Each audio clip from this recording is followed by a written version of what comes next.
risk management is one of those areas that when people are really passionate about it, well, the discussion can get a little out of hand. The difficulty is when organizations think that risk management is something that, well, we should probably just lighten up on it a little bit because after all, most of these things aren't likely to happen. So what, don't you think we could be spending the time a little bit better? Well, no, no, I don't. You see, the nature of risk is that it is an uncertain event, and if that event occurs, it could have an impact on either the project in a beneficial way or on the project in a way that, not so beneficial. And yes, there are some risks that we're never going to be able to predict, but there are certain kinds of risks that we can not only do a fairly decent prediction on probability and impact, but we can take steps about them. We can do something about them to either reduce the opportunity for a threat to actually kick us in the rear or to raise the opportunity for an opportunity to benefit us. Now, why wouldn't you want to do that? You see, all too often, there are some people in leadership teams who think that risk management is the equivalent of buying a lottery ticket and calling it your retirement plan. But it's just not true. Let me give you an example. In 2010, there was a massive scandal around a car called a Hummer, which is, by the way, no longer being made. And at the time, the problem was this. The hood on the Hummer could come off without anybody's notice, without anybody's permission, gosh knows, and without any predictability of where it was going to land.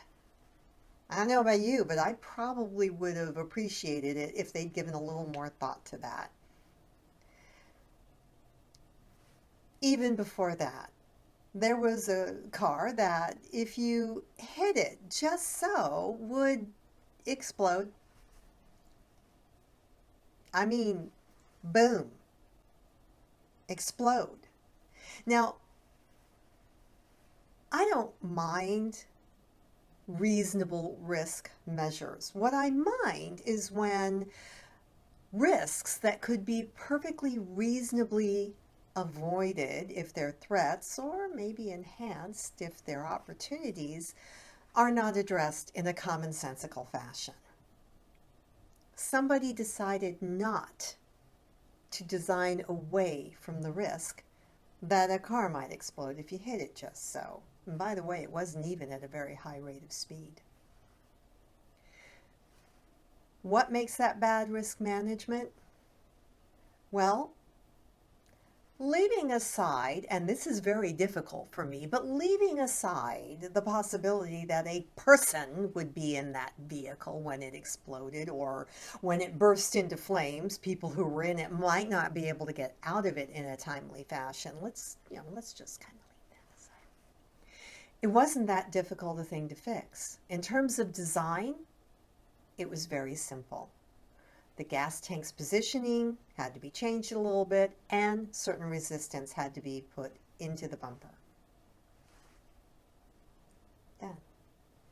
But you see, a really comprehensive risk assessment would have also told you that, yes, somebody could get hurt if this dreadful thing happened, and by the way, the fallout could be massive. Not just bad press, and not just a momentary drop in your stock price, but a continuing suspicion that your vehicles, they're just not safe. Your engineers weren't putting in the right amount of time or thought into their designs. How much is that worth to you? It's a question worth asking. Now, on the other hand, some risks that could have reasonably been predicted were opportunities that kind of went out the door. Okay. There was an organization in Silicon Valley that had made a boatload of money with something that was the precursor to our smartphones. It was called a personal digital assistant, and it had a wonderful interface, and it was marvelously sexy. I know you might think it's odd, but some devices can be pretty sexy. And this one was one of them. The thing is, it had also gotten really, really expensive. So the people who invented it, after all legal obligations were, had lapsed, the people who invented it invented another version of it.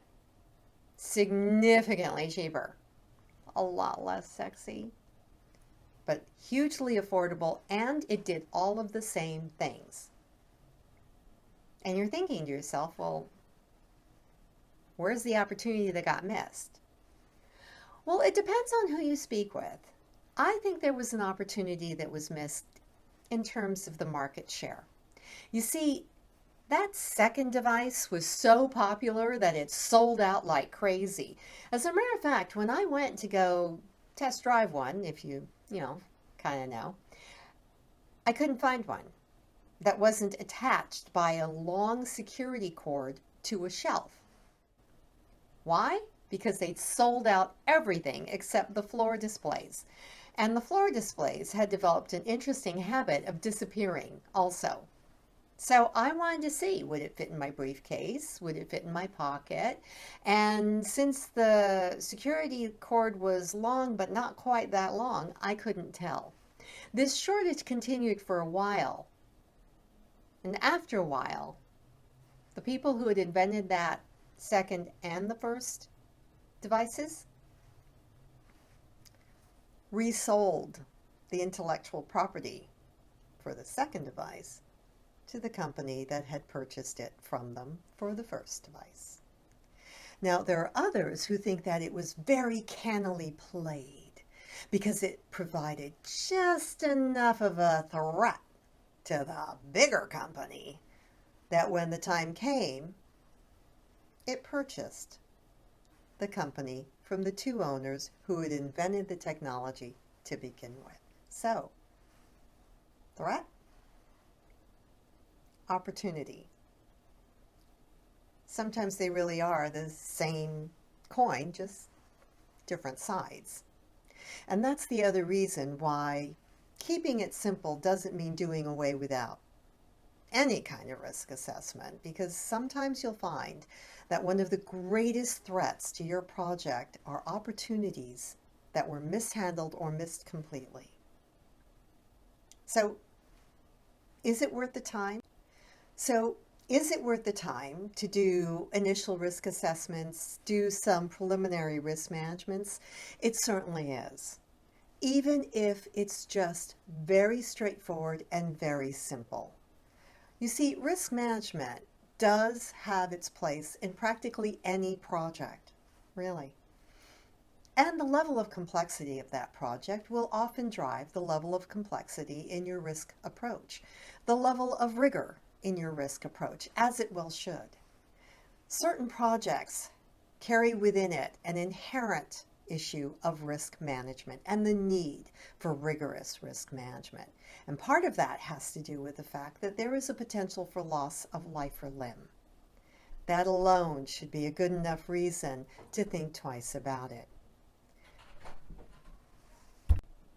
You see, sometimes the risk analysis includes things that you might not have otherwise thought about.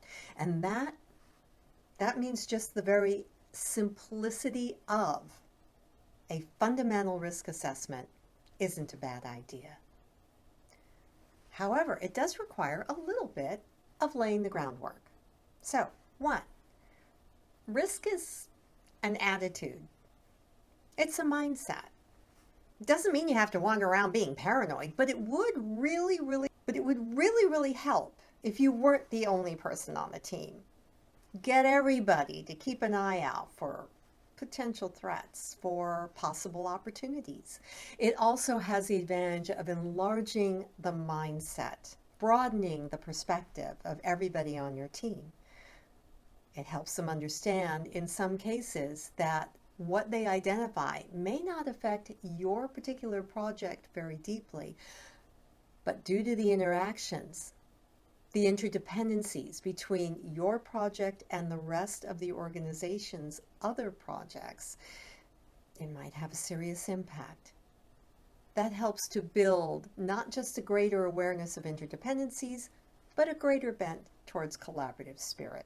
So, cultivate a mindset that rewards the thought processes of, what if this happens? You know, I heard about this happening. What are the odds it could happen to us? And then you assess it.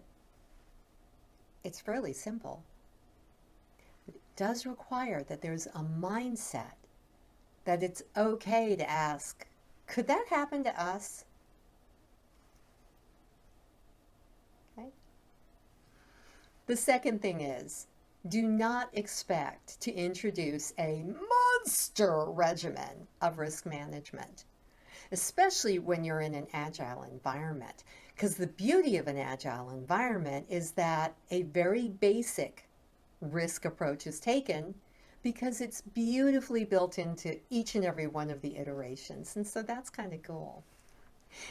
In a more predictive environment, we kind of have to, sometimes push it a little bit, but in an agile environment, it's practically built into the philosophy and the practices, the stories of every single sprint. So that's kind of cool. So 1, get that mindset going. 2, understand that it's baby steps and you're going to want to start with a very simple, very rudimentary approach. 3, have a plan. Maybe the first thing you want to do is just risk identification and preliminary assessment. That's fine. That still puts you, your team leads if you've got them, your second in commands if you don't. It still puts you in a better position then to manage the risk on behalf of the whole team. Develop a mindset. Keep your expectations real and simple. And have a plan for how you're going to help your teams learn how to do risk just a little bit better. I'm KimiKSP. This video was brought to you by the Leadership Driven Project Management Academy, and we like to focus on making sure that you get 1 or 2, usually around 3, specific suggestions that you can use along the lines of what we're talking about.